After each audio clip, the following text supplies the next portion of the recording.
극진한 환대에 몸둘 바를 모르는 분이 3분 계시네요. 따라 하시겠어요? 죽는 것도 유익함이라.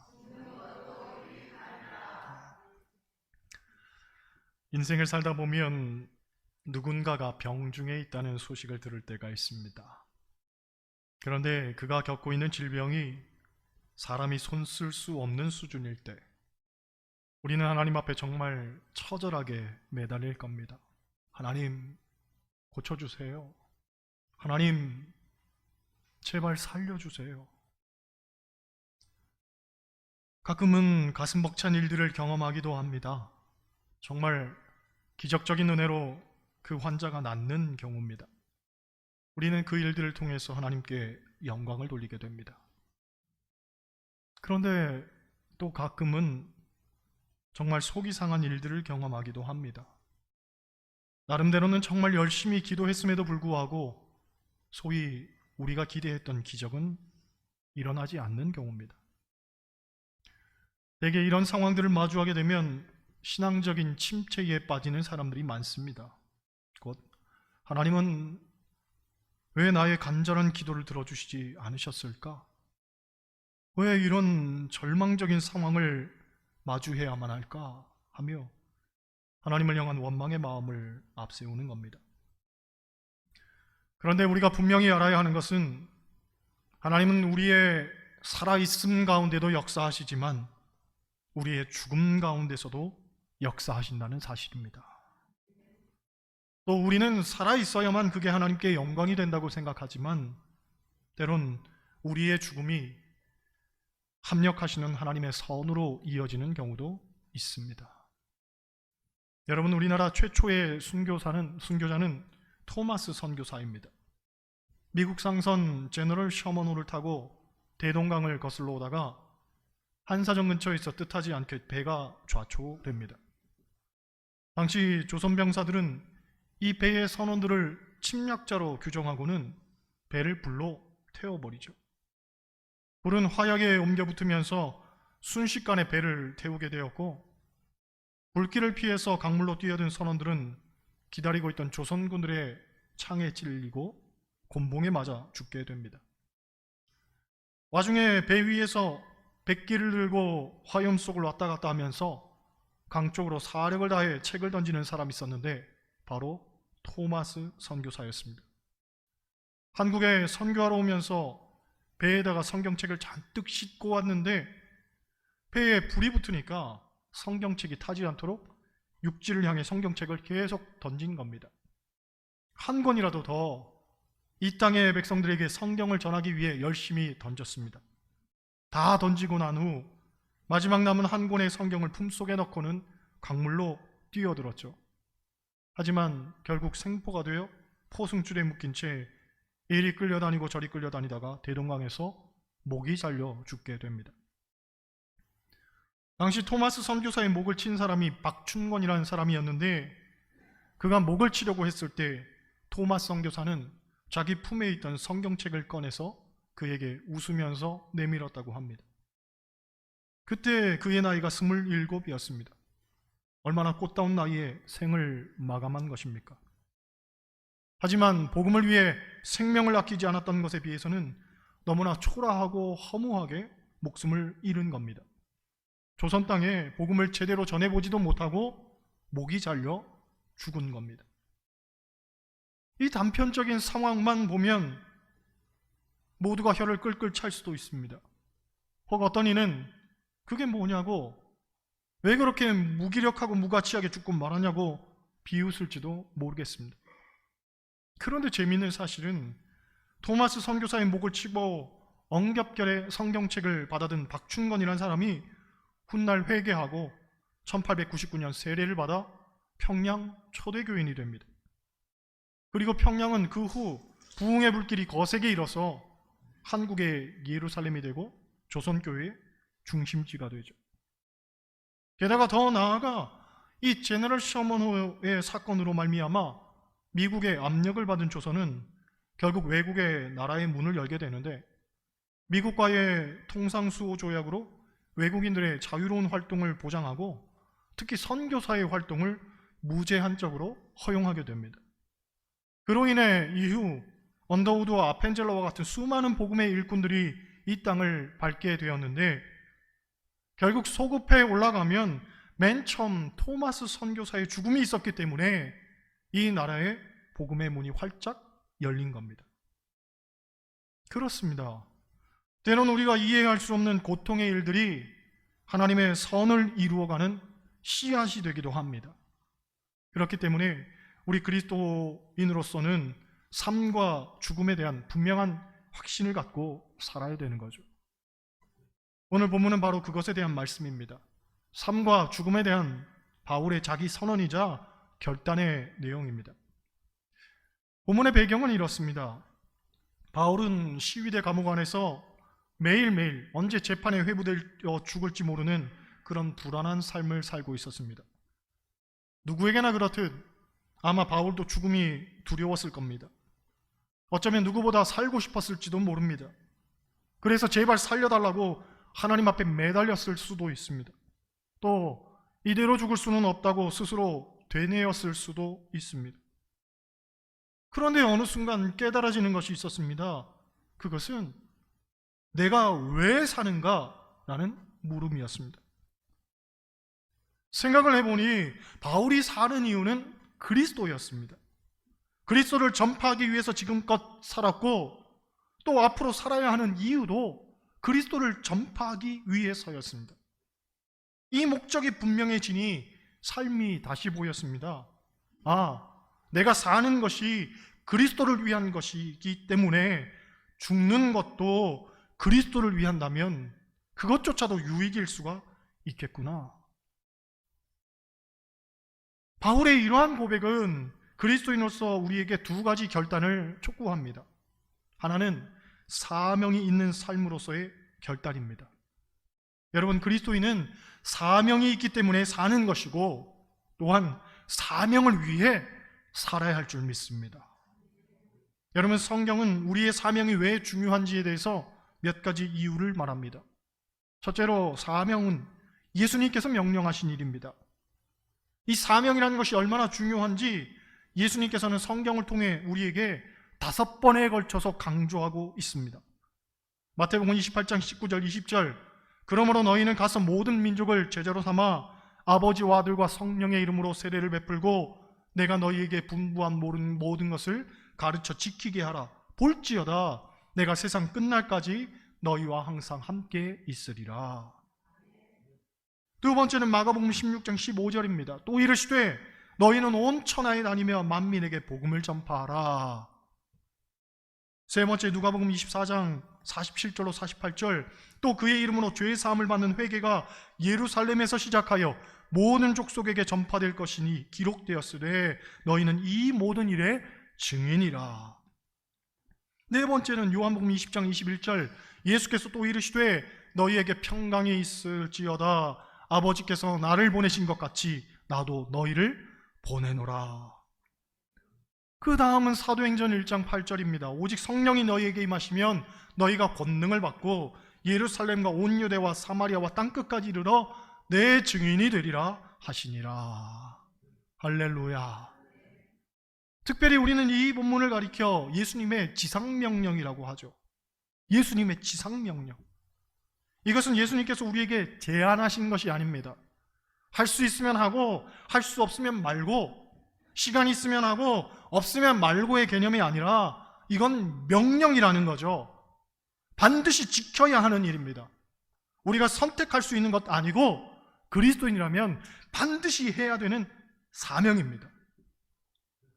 그런데 이 5구절 속에서 계속 반복되는 말이 있는데 바로 증인이란 말입니다. 여러분, 증인은 증거를 갖고 있는 사람이란 뜻입니다. 즉, 증거가 없는데도 그것을 말하면 그건 위증이 되겠죠. 법정에서 위증을 하는 것은 큰일 날 일입니다. 마찬가지로 우리가 하나님의 증인이라고 할 때에 우리에게는 확실한 증거가 있어야 됩니다. 그 증거는 성령 충만과 은혜 충만이라고 봅니다. 곧 내가 경험한 하나님, 내 삶에 역사하셨던 하나님, 나를 통해 일하셨던 하나님, 우리를 고치시고 회복시키시며 복 주신 하나님, 그런 확실한 고백이 우리에게 있어야 되는 거죠. 그래야 증인답게 살 수가 있습니다. 수십 년 신앙생활 했으면서도 사람들에게 예수 믿으라고 말 한마디 못하는 것, 왜 그렇습니까? 그건 분명한 체험과 고백이 없기 때문에 그렇습니다. 내가 경험해 보지를 못했는데 무슨 말을 할 수 있겠습니까? 그렇잖아요. 여러분, 하나님은 우리를 증인으로 부르셨습니다. 영적인 눈을 크게 뜨고 영적인 귀를 크게 열고 하나님께서 하시는 일을, 하나님께서 말씀하시는 것을 보고 또한 들어야 할 줄 믿습니다. 할렐루야. 둘째로, 사명은 위대한 특권입니다. 사명은 그 자체로 두 가지 의미를 가집니다. 하나는 하나님의 일을 우리가 대신하는 겁니다. 대신한다는 개념에 대해서는 우리는 이런 비유를 들 수가 있죠. 제가 대학원 다닐 때 목회를 하며 다녔습니다. 그런데 제 사역을 교수님께서 기뻐해 주시고 인정해 주셨습니다. 하루는 교수님이 미국에 세미나가 있어 가게 되었는데 수업을 할 수 없으니 저를 보고 대신 수업을 진행하라고 했습니다. 아니, 제가 어떻게 하냐고 물었더니 잘할 수 있을까라고 당신은 확신한다는 거죠. 저는 걱정이 되었습니다. 그런데 교수님은 당신은 하나도 걱정이 안 된다는 겁니다. 어련히 알아서 잘 하겠지 하는 믿음이 있다는 거죠. 그 말을 들었을 때에 제 마음속에는 부담이 되면서도 한편으로는 얼마나 기뻤는지 모릅니다. 왜냐하면 교수님이 나를 인정하고 계시다는 것 아니겠습니까? 비견한 예지만 그런 겁니다. 하나님께서 나에게 사명 맡겨주셨다는 것은 나를 인정하신다는 말입니다. 여러분, 누군가를 못 믿으면 일도 못 맡깁니다. 그 사람이 어떻게 할 줄 알고 일을 맡기겠습니까?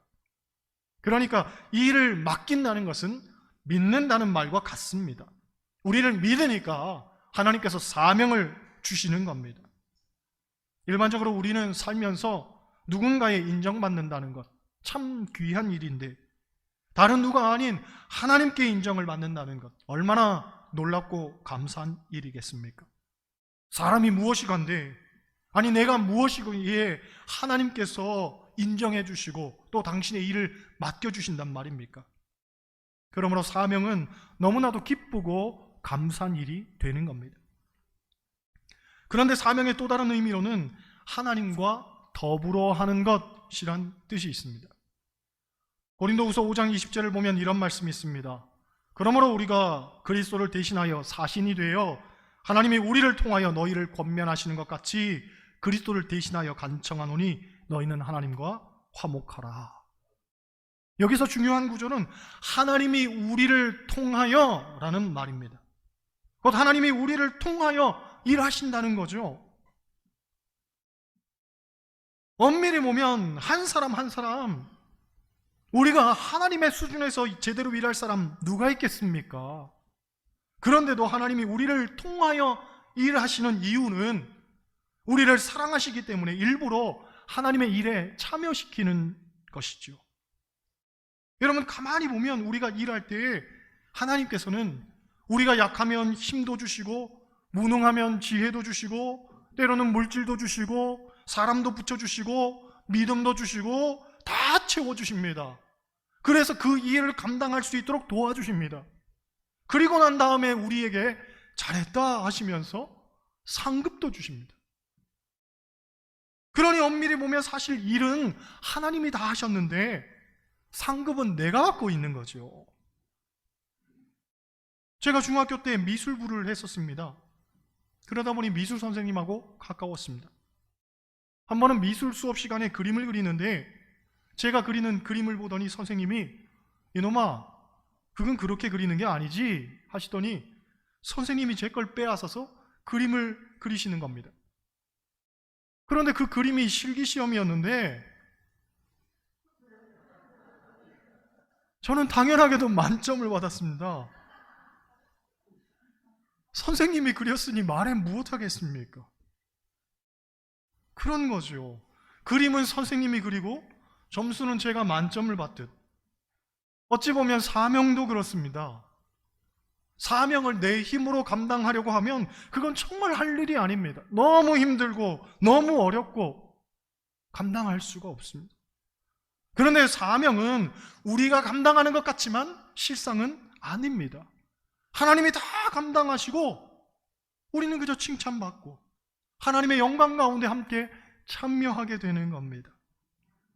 결국 하나님은 영광 가운데 우리를 참여시켜 주시려고 사명을 주시는 겁니다. 할렐루야. 셋째로, 사명은 우리가 이웃을 위해 할 수 있는 가장 귀하고도 좋은 일입니다. 일반적으로 좋은 게 있으면 알려주고 싶은 건 당연한 일일 겁니다. 제가 예전에 허리가 아파 고생을 하다가 서울에 있는 어느 병원에서 치료를 받았습니다. 그런데 알고 봤더니 차범근 감독이 그 병원에서 치료를 받았고 그 아들 차두리 선수도 그 병원에서 치료를 받았습니다. 게다가 저를 치료하셨던 원장 선생님은 온누리교회 집사님인데 세상 그렇게 친절한 의사가 없을 정도로 너무 예의 바르고 훌륭하신 분이었습니다.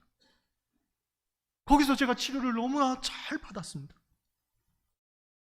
벌써 이쯤 되니까 여러분도 궁금하시죠? 어느 병원일까? 저를 통해서 그 병원에 직간접적으로 소개받은 사람이 몇백 명입니다. 몇십 명도 아니고 몇백 명입니다. 어떻게 그럴 수 있냐면 허리 아프다는 목사님 있으면 그분들께 제가 다 그 병원을 소개했더니 그 목사님들은 또 당신 교인들에게 다 소개를 한 거죠. 중요한 건 그 병원에 소개한 사람 이름을 대면 병원에서 할인을 해주는데 다른 목사님들도 교인들한테 이야기하기를 손호문 목사 소개로 왔다고 하면 할인해준다고. 그래서 저도 모르는 사이에 제가 소개한 사람이 몇백 명이 되는 거죠. 물론 오해는 하지 마시기 바랍니다. 저한테 오는 커미션은 하나도 없습니다. 아무튼 좋은 병원이 있으면 이렇게 나서서 알려주고 싶은데 우리는 가장 좋은 소식, 가장 복된 소식을 알고 있습니다. 그것은 누구든지 예수 그리스도를 믿기만 하면 구원을 받는다는 거죠. 그분은 우리의 육신뿐만 아니라 우리의 영도, 우리의 마음도, 우리의 삶도 모든 것을 고치시는 분입니다. 이 사실을 소개해 주는데 얼마나 귀한 일입니까? 다른 건 몰라도 이 소식만큼은 꼭 전해야 되지 않겠습니까? 넷째로, 사명은 우리의 삶에 가장 중요한 의미를 부여하는 일입니다. 윌리엄 제임스라는 분은 이런 말을 합니다. 삶을 가장 의미 있게 하는 방법은 우리의 삶을 영원한 일에 사용하는 것이다. 여러분, 이 세상에서 영원한 건 하나님 나라뿐입니다. 세상 모든 것은 결국 사라질 것들입니다. 건강도, 물질도, 권력도, 학문도 결국은 다 사라지는 겁니다. 영원한 것은 오직 하나님 나라밖에 없습니다. 돌아보면 인생의 목적이 사라져버리는 것에 있다면 그 인생 얼마나 허망합니까? 우리의 인생의 목적은 영원한 것이 되어야 합니다. 그게 바로 사명이라는 거죠. 그런데 우리가 착각하는 것 가운데 하나, 교회 다니면서 신앙생활 열심히 하는 게 사명이라고 생각하는 겁니다. 아닙니다. 사명은 교회를 잘 다니는 것이 아니고 세상에서 믿지 않는 사람들에게 하나님의 살아계심과 예수 그리스도의 복음을 증거하는 것입니다. 그러므로 사명은 교회로의 집중이 아니고 교회로부터의 분산이라고 할 수 있습니다. 곧 교회에서 훈련받고 변화된 사람들이 그 변화된 모습을 가지고 세상 가운데 나아가서 거기서 하나님의 영광을 드러내고 나타내는 것이 사명인 거죠. 즉 내가 하는 일을 통해서, 역할을 통해서 참된 그리스도인으로서 본을 보이는 거예요. 세상 속에서 그리스도인으로서 자리매김하는 거죠. 그게 사명인 줄 믿습니다. 할렐루야. 오늘 본문을 통해 바울이 촉구하는 또 다른 하나의 결단이 있습니다. 그것은 생사에 대한 위임의 결단입니다. 릭 워렌 목사님이 쓴 목적이 이끄는 삶이란 책을 보면 사명에 대해서 이런 말을 합니다. 역사의 종말에 대한 하나님의 시간표는 우리가 사명을 완수하는 것과 연결된다. 이것이 무슨 말이냐면 마태복음 24장 14절을 보면 이런 말씀이 있습니다. 이 천국 복음이 모든 민족에게 증언되기 위하여 온 세상에 전파되리니 그제야 끝이 오리라. 여러분, 우리는 하나님의 역사를 이루어가는 일에 있어서 아주 중요한 몫을 감당하는 사람들입니다. 하지만 그 시간이 온 세상에 전파되기까지의 긴 과정이 필요하기 때문에 우리는 그 긴 시간을 함께 엮어가는 거죠. 곧 이 함께라는 측면에서 보면 나란 한 개인의 존재는 그리 중요하지 않습니다. 중요한 것은 우리가 함께 연결되어서 하나님의 역사를 만들어가야 한다는 그 사실뿐인 거죠. 그러므로 그 하나님의 시간 속에서 보면 우리는 하나님께 우리의 삶과 죽음을 모두 내어드릴 수 있는 결단이 있어야 되는 겁니다. 바울의 고백처럼 살든지 죽든지 내 몸에서 그리스도가 존귀하게 되는 것, 이것이 우리에게 가장 귀한 일이기 때문에 그런 거죠. 요컨대 아무런 목적도 없이 사는 건 제대로 사는 게 아닙니다. 그러한 삶은 무의미할 뿐입니다. 우리는 살아도, 아니 죽어도 그것이 그리스도께 영광이 된다면 무엇이든지 내게 있어 유익입니다 라고 고백할 수 있는 그런 믿음으로 살아야 하는 것입니다. 더구나 우리에게는 저 천국이 예비되어 있습니다. 하늘 소망 갖고 사는 자들인데 무엇이 두렵겠습니까?